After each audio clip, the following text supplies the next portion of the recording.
Hello, welcome back to Outlandish Claims, everyone. I'm here with a muted Geo. Hopefully, he won't fall asleep on us while me and Mike talk. Mike, it was dealer's choice technically this week, so your topic was your decision. What was your topic of choice? And please just lead us right into it. Oh man. So first off, before I get to my actual topic, I want to praise women's college softball first, okay? Because we do not put enough respect on women's sports, period.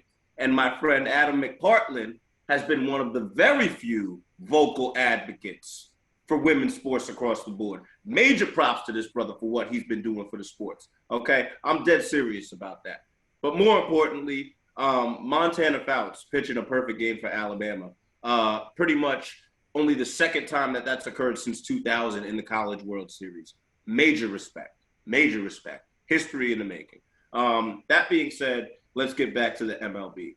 I'm here to talk about some superstars that are currently either injured or coming back from injury that were recently some of the best players in the game, and looking at it might not be much longer. And I'm going to start with my man, Christian Yelich of the Milwaukee Brewers. Okay. Now, I understand that the back soreness has been a very big issue for him, and that he's only really had a handful of games this entire season. But in 75 at bats, listen to these stats. He has 4 extra base hits in 75 total at bats this season. Just 2 home runs, 8 RBIs with a 250 batting average.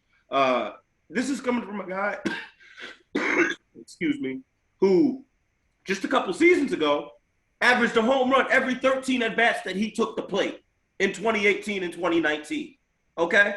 So I'm looking at a guy who was an all MLB first teamer, an NL MVP, and the staple behind a Brewers team post Ryan Braun era that was looking to make a title run. And that same team may very well be competitors and contenders in the NL Central, in a very deep NL Central as it's shaping out to be.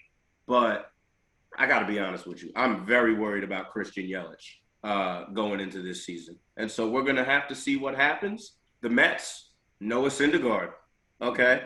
That elbow inflammation that has him out for the first 6 weeks of the season.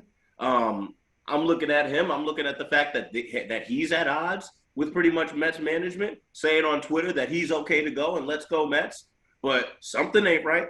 And so it has been a while since we've seen, in my opinion, that mid to late 2010s Noah Syndergaard that was a part of that once Big Five rotation out in New York. Next off, Justin Verlander. Okay? Justin Verlander, coming off of that Tommy John surgery, has acknowledged recently that it's a long shot that he's going to be pitching in 2021. And so I'm looking at a guy who's in his late 30s, who's up there in age, who's up there in mileage, who is clearly going to be a first ballot Hall of Famer when it's all said and done. We all know that Father Time is undefeated. And speaking of Father Time, my last superstar that I'm going to talk about, and this is going to pain you, Adam, Joey Votto. What has Joey Votto become over the past couple of seasons? And a lot of it isn't really his fault because I understand, again, age is a factor. But the man not only can't stay on the field, but when he is on the field, I mean, he's a step above Albert Pujols at this point, right? 225 batting average, hasn't played since May 5th. 5 home runs, 17 RBIs, not terrible, but by no means great. So it's going to be very interesting to see how that situation with the Reds shakes out. I think that he's done so much for that franchise that they're going to continue to let him play as long as he wants to play, as they should. But it's a shame that the Reds most recently only made the playoffs last year because there were a ton of seasons in Joey Votto's prime that were completely wasted while other guys got up out of there. Brandon Phillips, Aroldis Chapman, most recently Trevor Bauer. God bless Joey Votto. And that's my take. Well, I'm going to start off with looking at my fantasy team, and I'm going to take a Mr. Mike Moustakis. Dude's getting up there. He's been on and off injured all season so far. He's on a long stint right now. He's still not back. Still probably 2 weeks away at the very least. Really very difficult to tell what's going to happen there. One of the greatest center fielders we'll ever see in terms of fielding. One of the fastest guys, one of the best bat-to-ball players probably in Kansas City history, Mr. Lorenzo Cain. He's getting old as well. He's had how many injury stints the past couple of years? I don't know. But he's slowing down. It's clear he's not going to be the guy who's chasing down center field balls, robbing home runs over the wall anymore. And it sucks because I quite enjoyed watching him do that. We have Mr. Brandon Belt. He's a two-time World Series champ. Career batting average, not the greatest in the world. He's only 33, but at the same time, he's not getting any younger, and he's been out for how long? I don't know. He's only got a 228 batting average when he's healthy this year, so we'll see. But I'm going to say Eloy Jimenez, and here's why. They paid him already based on what they saw him do in the minors and his brief stint in the majors last season. Then he hurts himself and he misses basically. He's going to miss the whole year. He'll be hopefully back for the playoffs. But at that point, do you really want him back? You'll have gotten to the playoffs without him. He'll have had no real time in the majors. And your decision is going to be to take basically still a rookie and throw him into the first postseason you guys have been in since probably since 2005.